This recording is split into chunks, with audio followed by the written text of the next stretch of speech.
No livro A Gênese, Kardec defende uma ideia bastante elegante sobre a transformação da humanidade. Ele dizia que a cada nova criança que nascesse, ao invés de encarnar um espírito propenso ao mal, reencarnaria um espírito propenso ao bem. E assim, ao longo de poucas décadas, a humanidade se transformaria, já que teríamos milhões e milhões de espíritos propensos ao bem encarnados no planeta e, portanto, fazendo a diferença com as suas ações. Acho que a pergunta fundamental é: será que isso aconteceu? E, em minha opinião, em parte. Eu acho que se tivéssemos uma máquina do tempo e pudéssemos voltar no século XIX e trazer Kardec para cá, ele ficaria bastante surpreso com o avanço tecnológico e eu arriscaria dizer também social. Né? Acho que a gente vive hoje muito melhor do que se vivia no século XIX. Eu, pelo menos, nunca tive vontade nenhuma de nascer no século XIX, digamos assim. Então, acho que desse ponto de vista, ele ficaria encantado e entenderia que, nesse sentido, a ideia dele se realizou muito bem. Né? No espaço de poucas gerações, nós conseguimos um avanço muito superior ao que, enquanto humanidade, nós fizemos nos últimos milhares de anos antes dele. Então, eu não tenho a menor dúvida sobre isso. Mas do ponto de vista moral, do ponto de vista humano, do ponto de vista das relações, eu não acho que estejamos tão diferentes assim do que se fazia no século XIX. Então, talvez o erro tenha sido supor que esse processo aconteceria tão rápido assim, que bastariam tão poucas gerações para que a humanidade se transformasse tão profundamente.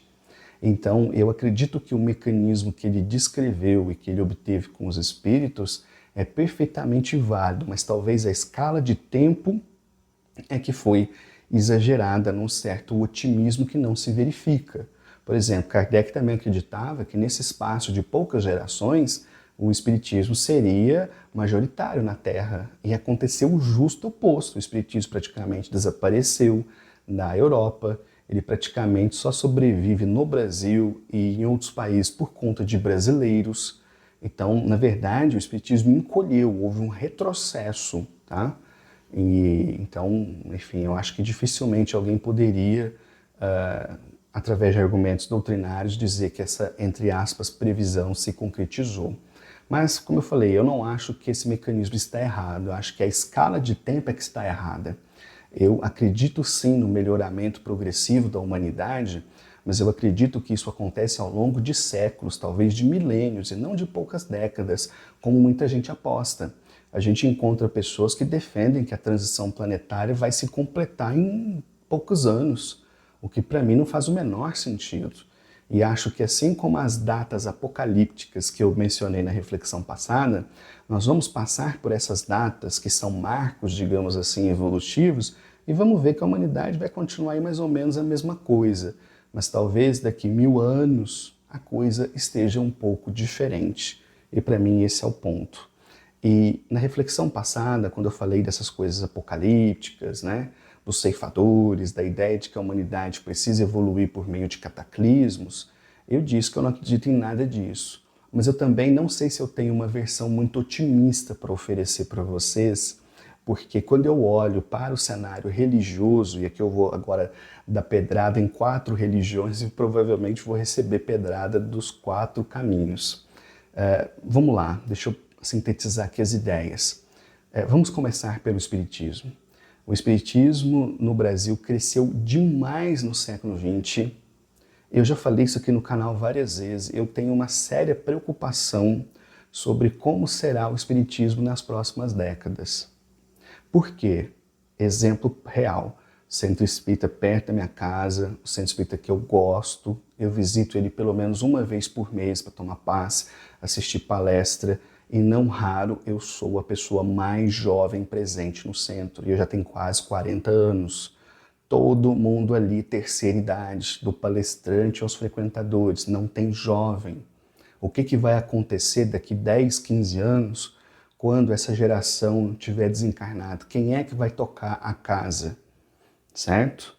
E eu vejo a liderança espírita completamente adormecida em relação a isso. Os líderes espíritas parece que não estão ligando a mínima, não estão olhando esse problema E nós temos notícias, eu já vi isso sendo trazido em várias comunidades espíritas, por exemplo, a respeito de centros espíritas que estão fechando por falta de continuadores. A impressão que eu tenho é que o espiritismo estagnou completamente. Então, ou seja, todo o trabalho que houve de divulgação, crescimento e expansão no século XX, praticamente não está acontecendo hoje no século XXI. E eu acho que o espiritismo é uma força espiritual muito intensa aqui no Brasil, pelo menos, e então, enfim, não vejo com bons olhos o que vem pela frente, se as lideranças não acordarem para esse problema e começarem a repensar a maneira de se fazer espiritismo no Brasil. Aí no campo da Umbanda, será que está muito melhor? Meus amigos, infelizmente não. Eu já disse isso também em outros vídeos. Eu cheguei, depois de anos de estudos em matéria de Umbanda, a seguinte estatística muito triste. 50% dos terreiros de Umbanda completamente perdidos. São lugares em que você escuta de tudo e nada faz muito sentido. Então, 50% dos terreiros é melhor você nem ir, nem frequentar, que vai ser melhor para a sua vida, honestamente falando. 25% dos terreiros são mais ou menos. Até produzem coisas boas, mas vivem cheios de crise, de conflito, de brigas, disputa de ego, vaidades mil que tornam a convivência e o trabalho espiritual muito difícil de se realizar. E somente 25% dos terreiros, não importa de que vertente for, é que são casas boas, sérias, estruturadas, etc. Quando eu entro, por exemplo, no TikTok e começo a pesquisar sobre Umbanda, chega a me dar raiva, porque a quantidade de bobagens que eu vejo é uma coisa impressionante. Eu vou dar exemplo para vocês. A gente tem terreiro, por exemplo, que vai fazer festa de Exu e Pombagira e que a entidade, entre aspas, chega de limusine. Pois é. Eu já vi, não foi uma ou duas vezes, pessoas incorporadas fazendo live no TikTok respondendo dúvida de telespectador, nem sei se telespectador que fala, será, quando acompanha a live? Enfim, a pessoa entra na live e fala assim, eu queria saber se eu vou voltar com meu marido, e o cara incorporado ali, como se fosse um oráculo, responde se vai voltar, se não vai voltar, o que tem que fazer, o que não tem que fazer. Gente, isso não tem o menor fundamento. Eu não conheço um dirigente sério que diria, eu abalizo esse tipo de coisa. Então, a Umbanda também não tem, infelizmente, uma perspectiva muito positiva. Quando a gente olha para as igrejas evangélicas, então, olha, dá pena, né? Os tica laichova da vida estão por aí, sabe? Assim, lembram muito pouco aquela raiz protestante que chegou aqui no Brasil em meados do século XIX, né, levando a caridade, botando igreja onde não tinha Estado, ajudando o pobre, ajudando o caído, né? Hoje, e cada vez mais, a gente vê igrejas que parecem boate, né?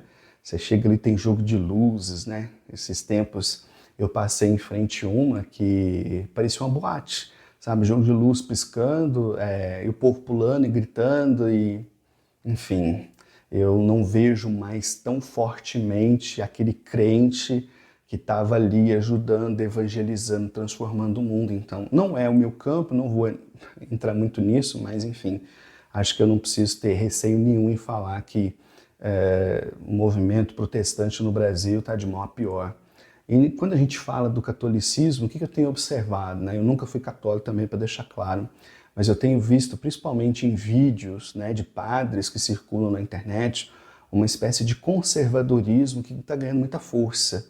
E nesse conservadorismo vem acompanhado, se bem que de uma forma bem light ainda, um combate às outras religiões de forma muito intensa. Então, assim, isso já foi característica da Igreja Católica, até ali o Concílio Vaticano II, depois aquilo deu uma arrefecida, mas agora parece que está voltando de novo esse ímpeto de perseguição às outras religiões.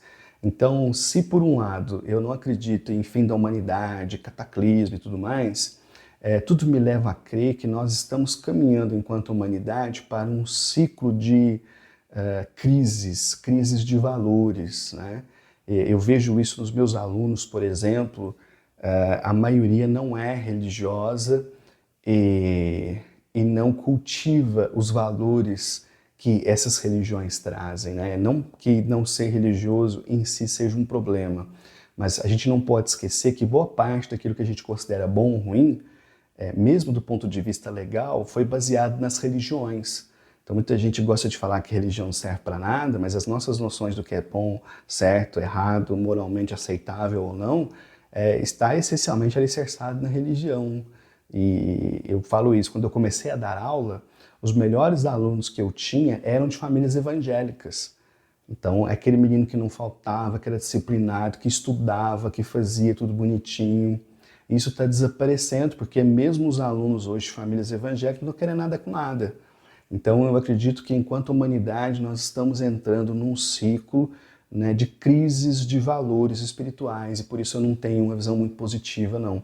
Mas eu não acho que isso seja algo apocalíptico, tá? É que eu acredito que a humanidade passa por ciclos de expansão e retração. Acho que no século XX a espiritualidade de todas as religiões viveu um período formidável, de muita prosperidade, de muito encanto, de muito crescimento. Mas agora nós estamos vivendo um período de declínio, um período de crises, um período de desvalorização, e é por essa razão que eu não tenho uma visão muito otimista nesse sentido pelas próximas décadas, não.